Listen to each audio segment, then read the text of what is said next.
Ano daw po ang dasal ng mga matatandang dalaga? Depende daw po sa edad ng matandang dalaga.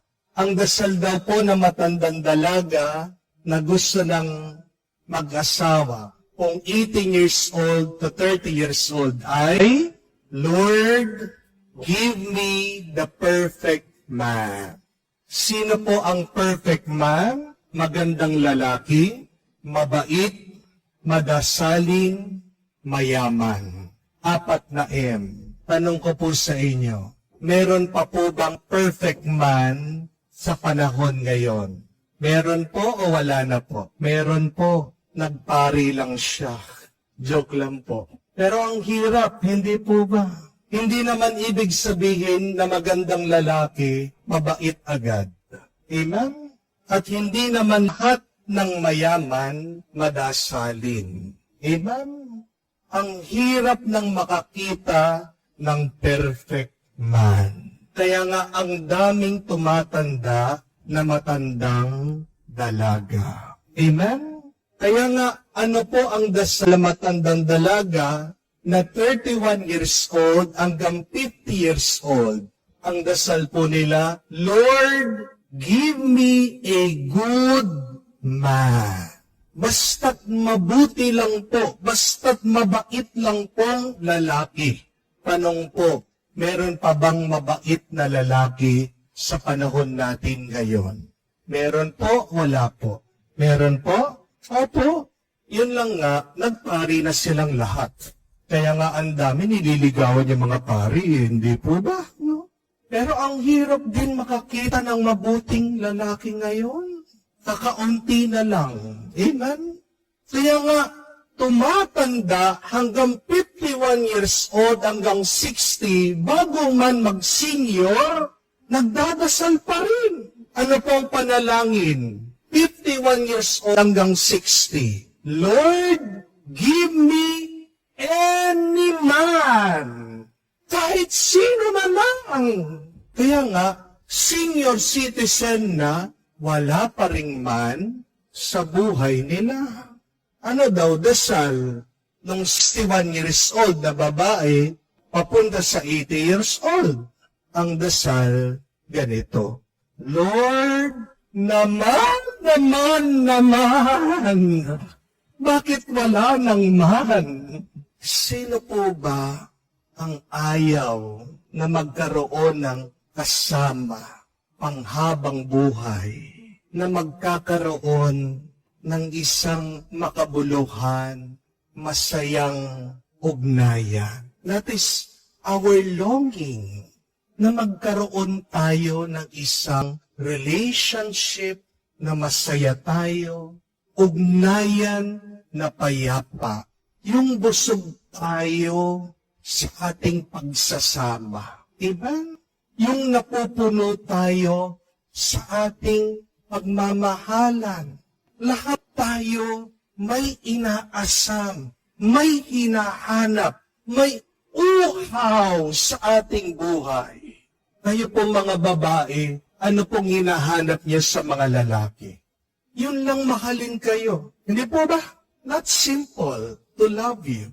E tanong ko naman po sa inyo mga babae, alam niyo po ba kung ano yung hinahanap, gusto lang ng mga lalaki sa inyo? Hindi po yung mukha nyo.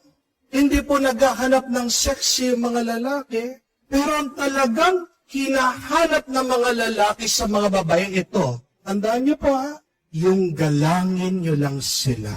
Yung respetuhin nyo lang sila. Amen? Kahit na hindi mo na mahalin ang lalaki. Lalaki yan, matitiis niyan malakas kami. Pero masakit para sa isang lalaki, yung hindi mo siya galangin. Yung hindi mo ibigay yung respeto na dapat na ibigay mo sa kanya. Amen? Bakit naghahanap ng ibang babae? Bakit nang bababae? Tingnan mo yung ginagawa mo sa lalaki. Baka minumura mo, baka inaaway mo, baka sinisigawan mo, baka andagdasayo sa'yo. Amen? May uhaw tayo. May hinahanap tayong lahat sa ating buhay. And God is no exemption. Kahit na ang Diyos kumpleto na, kahit na ang Diyos buo na, kahit na ang Diyos nasa Kanya na ang lahat, may uhaw din ang Diyos. May hinahanap din ng Diyos. May inaasam din ng Diyos. Yan yung narinig natin sa Ebanghelyo. Uhaw siya, humihingi, gusto makiinom. Nung nakapako ang ating Panginoon sa krus, di ba? Anong sinabi niya? I thirst. Pero hindi lang tubig ang gusto ng ating Panginoon. May hinahanap pa siya. Hindi ito ano, kung hindi sino. Tayo. Dahil ang Diyos kahit na kompleto na, mas nakukompleto pa kung nandyan tayo na mamahalin niya. Tandaan niyo po yan. Bakit ba tayo ginawa ng Diyos? Bakit ba tayo nilalang ng Panginoon? Dahil sobra-sobrang kanyang pagmamahal, umaapaw ang kanyang malasakit. Naghahanap siya ng pagbibigyan, ng pag-aalay, ng pagmamahal at grasya na ito. Kamukha nga ng kasabihan, pag umaapaw ang baso mo, huwag kang kumuha ng isa pang baso para sa iyo. Pag sobra-sobra na yung nasa baso mo, punuin mo yung baso ng ibang tao. Amen? Para hindi masayang yung umaapaw sa baso mo, mas maganda, bigyan mo ang iba. Diyan magiging makabuluhan ang buhay mo. At yan din po ang para sa Diyos, para maging makabuluhan ang kanyang pagka-Diyos. Aanuhin ng Diyos yung mag-isa, wala siyang kasama. Aanuhin ng Diyos sa kompleto siya, wala siyang kabahagi ng pagmamahal at grasya niya. Kaya nga, palagi tayong hinahanap ng Diyos. Kasi gusto niya tayong punuin dito sa pagmamahal, sa grasya niya. Mas makukumpleto ang Diyos kung kasama niya tayo. At yan din po yung ating narinig sa Ebanghelyo. Hindi po ba? Ang tagpo ng Panginoon at ang babaeng Samaritana. Alam ni Jesus ang kwento ng babaeng Samaritana. May uhaw din siya. May kulang sa buhay niya. Nakailan na daw po siyang lalaki? Naka-anim na siya. Walang tunay na asawa. At alam niyo po sa Biblia, pag nakakarinig kayo ng numero, may kahulugan palagi. And what is the meaning of number 6 in the Bible? Bakit ang tawag natin sa demonyo 666? Ang number 6 kasi, simbolo ng kakulangan. May kulang pa. Paano nabubuo yung 6? Dagdagan mo ng isa. 6 plus 1 equals 7. And 7 symbolizes fullness, completeness.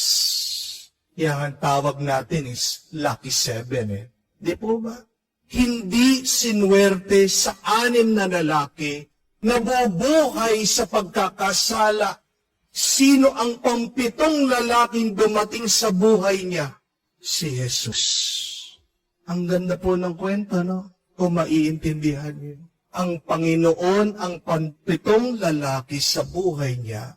Ibig sabihin, ang Panginoon ang nangumpleto sa Kanya, nagpuno sa Kanya, ang Panginoon ang nagbuo sa Kanyang pagkukulang. The Lord completed the life of this woman. The Lord quenched her thirst for true and everlasting life. At tandaan din po natin yan.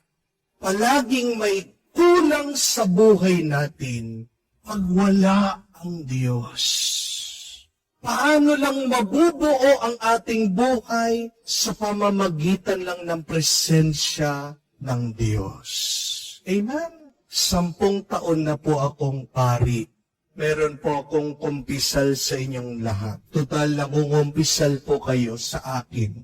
hayaan niyo pong akong mangumpisal sa inyo. Okay lang po?